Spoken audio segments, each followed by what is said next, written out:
Students, Punjab text book 2012 का ये question है और इस तरह से है कि हमें एक मेटेलिक सफियर जो है उसका मैस बता दिया गया है, जिसे चले हम यहाँ पे दर्ज करते हैं कि ये मैस है जी इसका 36.9 ग्राम्स, जो कि अगर हम देखें तो इसमें जो एक्यूरेसी है बड़ी अच्छी रखी गई है कि इसको ग्राम्स के बाद यानी 36 ग्राम तक नापा गया और फिर जो 1 ग्राम का 10th पार्ट है उसको फिर यानी यहाँ तक जो है हमने देखा कि उसका 10th पार्ट ऑफ ग्राम यानी 0.9 ग्राम तक से इसको मेजर किया गया है। तो इस तरह से मैस है जी हमारे पास। और इसी तरह इसका जो वॉल्यूम है, जिसे इसके लिए जो हम सिंबल यूज करेंगे जी कैपिटल वी, ये है हमारे पास 3.9 क्यूबिक सेंटीमीटर। और इसी तरह से इसमें भी जो है एक्यूरेसी को कायम रखा गया है, इसमें भी 10th पार्ट ऑफ जो क्यूबिक सेंटीमीटर है उस तक इसको मेजर किया गया और ये हमारे पास दोनों वैल्यूज आई हैं इस मेटेलिक स्फीयर की। अब हमने इस पे मालूम क्या करना है, हमने इस पे डेंसिटी मालूम करनी है और फिर इसमें जो correct number of significant figures आते हैं उनका भी हमने ख्याल रखना है। तो डेंसिटी जो है इसके लिए जो हम सिंबल यूज करते हैं वो हमारे पास ये है जी, आप देख सकते हैं रो। और इसमें अब इसकी चूंकि हमने कैलकुलेशन करनी है, इसके लिए हम क्वेश्चन मार्क बनाते हैं। अब डेंसिटी होती क्या है, अगर हम इसके फार्मूला पे जाएं तो डेंसिटी इक्वल होता है जी मास की रेशियो पर यूनिट वॉल्यूम ली जाए, यानी एक क्यूबिक, हम यूं कह सकते हैं एक क्यूबिक सेंटीमीटर जो एक कंटेनर चले हम यहाँ पे लेते हैं जो इतना इसका वॉल्यूम है। अब इसमें हम देखते हैं कि कितना जो है वो वाटर आता है या कितना जो है वो लिक्विड आता है, ये कोई भी ऑब्जेक्ट। तो इसमें जो ये रेशियो आती है, ये चूंकि जो ऑब्जेक्ट, जैसा अगर मैं हनी और वाटर की बात करूँ तो हनी जो है वो इसका मैस ज्यादा आ जाएगा, यानी उसकी मैस की वैल्यू ज्यादा होगी जिसकी वजह से उसकी डेंसिटी बढ़ जाएगी।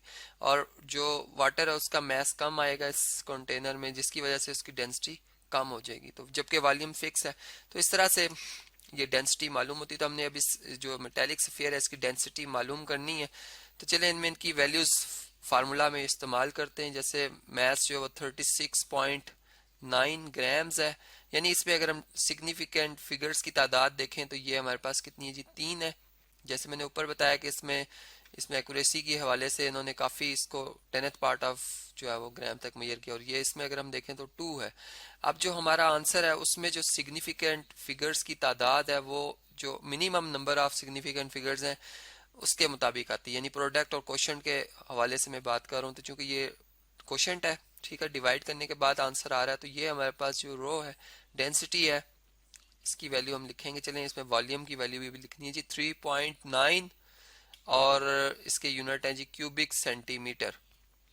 चलिए इसको हम कैलकुलेटर से कैलकुलेट करते हैं।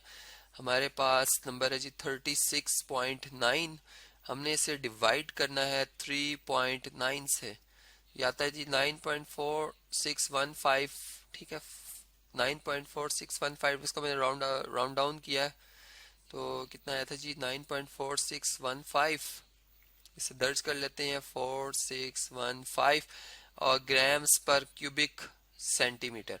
अब ये जो हमारे पास वैल्यू आई है डेंसिटी की, इसमें अगर हम देखें तो इसमें इस वक्त जो सिग्निफिकेंट फिगर्स की या डिजिट्स की तादाद है वो 5 है।